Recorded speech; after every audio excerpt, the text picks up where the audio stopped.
대표님들, 혹시 회사 재무제표 탁 받아들고 이거 어디부터 봐야 하나 하고 막막했던 경험 다들 한 번쯤 있으시죠? 괜찮습니다. 오늘은요, 바로 그 비즈니스 리더의 필수 교양, 우리 회사 재무 건강진단서라고 할 수 있는 재무 상태표를 제가 아주 쉽고 명확하게 파헤쳐 드릴게요. 야, 이 말 정말 뼈 때리지 않나요?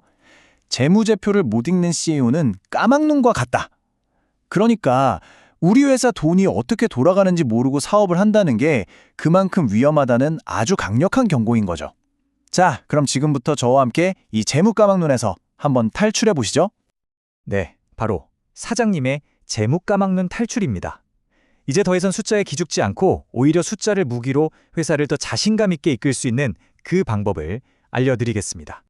오늘은 총 4단계로 진행될 건데요. 첫째, 우리 회사의 얼굴이라고 할 수 있는 재무제표 3총사를 먼저 만나볼 거고요. 둘째, 그래서 우리 회사에 쓸 수 있는 돈, 내 자산은 뭐가 있는지 속속들이 파헤쳐 볼 겁니다. 셋째로는 그 자산을 뭘로 만들었는지, 즉 빚과 진짜 내 돈은 어떻게 구분하는지 알아보고, 마지막으로 이 숫자들을 가지고 어떻게 우리 회사의 미래를 그려볼 수 있는지 그 팁까지 알려드릴게요. 자, 그럼 첫 번째 이야기, 회사의 3가지 얼굴부터 시작해 보겠습니다. 우리 회사의 재무 상태를 딱 보여주는 가장 중요한 서류 3가지가 있거든요. 과연 뭘까요? 그 첫 번째 얼굴은 바로 손익계산서입니다. 이건 뭐랄까? 회사의 성적표라고 생각하시면 딱 맞아요. 일정 기간 동안, 예를 들어 작년 한 해 동안 우리가 물건 팔아서 얼마를 벌었고 직원 월급 주고 뭐하고 해서 얼마를 썼는지, 그래서 결국 남는 장사를 했는지 아니면 손해를 봤는지 이걸 아주 명확하게 보여주는 거죠. 그리고 두 번째 얼굴이 바로 오늘 우리가 집중적으로 파헤쳐볼 재무상태표입니다. 이건 성적표랑은 좀 달라요. 건강검진 결과표나 특정 순간을 찰칵 찍은 스냅사진 같은 거예요. 예를 들면 12월 31일, 바로 그날 기준으로 우리 회사 재산이 총 얼마고 갚아야 할 빚은 얼마인지, 그래서 진짜 우리 돈은 얼마인지를 딱 보여주는 거죠. 이게 바로 회사의 펀더멘털, 즉 기초 체력을 보여주는 겁니다. 마지막 3번째 얼굴은 현금 흐름표입니다. 이건 이름 그대로예요. 정말로 우리 회사 통장에 현금이 어디서 들어와서 어디로 빠져나갔는지를 보여주는 말 그대로 돈의 흐름을 쫓는 거죠. 이게 왜 중요하냐면 장부상으론 이익이 나도 당장 통장에 돈이 없으면 회사가 위험해질 수 있거든요. 아주 중요한 서류입니다. 자, 여기서 아주 중요한 개념이 나옵니다. 바로 발생주의와 현금주의의 차이인데요. 이게 손익계산서랑 현금 흐름표를 가르는 결정적인 기준이거든요. 뭐냐면 손익계산서는 발생주의라서 우리가 물건을 외상으로 팔았어도 일단 매출로 잡아요. 돈은 나중에 들어오더라도 말이죠. 하지만 현금 흐름표는 현금주의, 아주 냉정합니다. 통장에 돈이 실제로 찍혀야만 수익으로 인정하는 거예요. 우리가 뉴스에서 가끔 듣는 흑자도산, 그러니까 장부상으론 이익인데 회사가 망하는 이유가 바로 이 둘의 차이 때문에 생기는 겁니다. 자, 이제 본격적으로 재무상태표를 뜯어볼 텐데 그 전에 딱 하나만 기억하고 가실게요. 바로 이 공식입니다. 자산은 부채 더하기 자본이다. 다시 한번요. 자산은 부채 더하기 자본.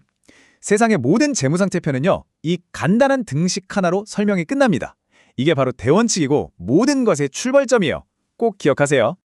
자, 그럼 방금 외운 공식, 자산은 부채 플러스 자본에서 왼쪽 편, 자산부터 한번 제대로 파헤쳐보겠습니다. 자산이 뭐냐? 아주 간단해요. 우리 회사가 가진 돈 되는 모든 것이라고 생각하시면 됩니다. 당장 쓸 수 있는 현금부터 우리 회사 건물, 공장의 기계, 심지어 눈에 보이지 않는 특허권까지 전부 다 이 자산에 포함됩니다. 이 자산도 성격에 따라서 크게 3가지로 나눠볼 수 있어요. 얼마나 빨리 현금으로 바꿀 수 있느냐에 따라 나뉘는 건데요. 먼저 1년 안에 바로바로 현금으로 만들 수 있는 것들을 묶어서 유동자산이라고 부르고요. 건물이나 기계처럼 오래 두고 쓰는 형태가 있는 것들은 유형자산, 그리고 마지막으로 브랜드 가치나 특허권처럼 눈에 보이진 않지만 어마어마한 가치를 지닌 것들을 무형자산이라고 합니다. 특히 그 유동자산 중에서도 대표님들이 진짜 눈여겨보셔야 할 게 바로 이 당좌자산입니다. 왜냐?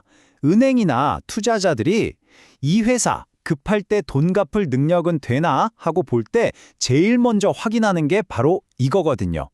현금, 바로 팔 수 있는 주식, 그리고 고객한테 받을 돈 같은 것들이요. 한마디로 우리 회사의 총알, 즉 비상금 통장이라고 보시면 됩니다. 그리고 요즘 시대에는요, 이 무형자산의 중요성이 정말 말도 못하게 커지고 있죠. 한번 생각해 보세요. 우리가 아는 잘 나가는 플랫폼 기업들, 그 회사들의 진짜 가치가 과연 공장이나 건물에 있을까요? 아니죠. 바로 그 회사의 브랜드, 기술 특허, 소프트웨어, 고객 데이터 같은 이런 눈에 보이지 않는 자산에서 나오는 겁니다. 자, 이제 다시 우리 공식 자산 이꼴 부채 플러스 자본으로 돌아와서요. 이번엔 오른쪽 편을 볼 차례입니다. 부채와 자본. 이게 뭐냐면 왼쪽에 있던 그 많은 자산들을 대체 무슨 돈으로 마련했냐를 보여주는 거예요. 아주 심플하게 남의 돈으로 마련했으면 부채, 진짜 내 돈으로 마련했으면 자본인 겁니다. 먼저 남의 돈, 즉 부채부터 볼게요. 빚이죠, 빚. 이 빚도 급한 빚이 있고 좀 천천히 갚아도 되는 빚이 있는데 그 중에서도 유동부채는 1년 안에 당장 갚아야 하는 아주 급한 빚들을 말합니다. 뭐랄까, 곧 결제일이 다가오는 카드값 같은 거라고 생각하시면 쉬워요. 예를 들면 이런 것들이죠. 우리가 공급처에서 물건 떼우면서 나중에 드릴게요 한 돈, 즉 외상 매입금, 또 은행에서 1년 만기로 빌린 단기 차입금, 심지어 아직 지급일이 안 됐지만 곧 줘야 할 우리 직원들 월급, 미지급 급여도 다 이 유동부채에 들어갑니다. 바로 이겁니다. 대표님이라면 이 둘의 관계를 늘 체크하셔야 돼요. 우리가 당장 현금화할 수 있는 돈, 유동자산이 당장 갚아야 할 빚, 유동부채보다 많은가? 이 질문에 아니오라는 답이 나온다면 이건 정말 위험 신호입니다. 지금 당장 우리 회사 현금 흐름에 문제가 생길 수 있다는 아주 강력한 경고등이 켜진 거예요. 자, 이제 드디어 공식의 마지막 퍼즐 조각, 바로 자본입니다. 이게 바로 진짜 내 돈, 회사의 순수한 자기재산이라고 할 수 있죠.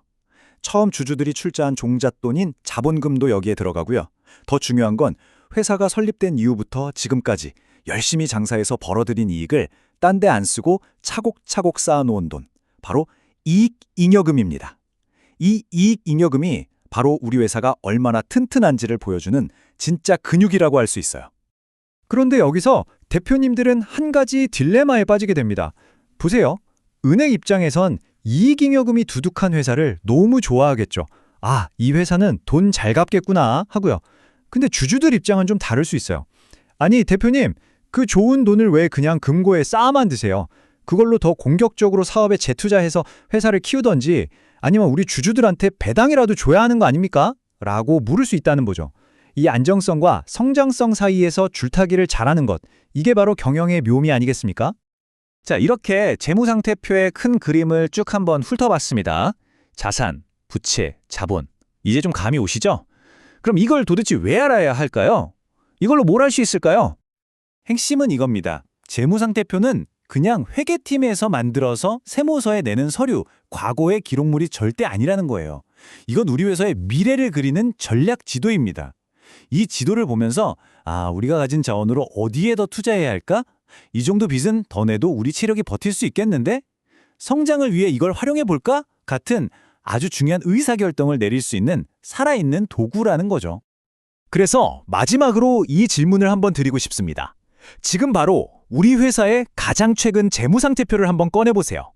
그 안에 있는 숫자들, 자산, 부채, 자본이 지금 대표님께 어떤 이야기를 들려주고 있나요? 아마 생각보다 훨씬 더 많은 기회와 때로는 위험 신호를 발견하실 수 있을 겁니다. 그 이야기 속에서 우리 회사의 더 나은 미래를 찾아내시길 진심으로 응원하겠습니다.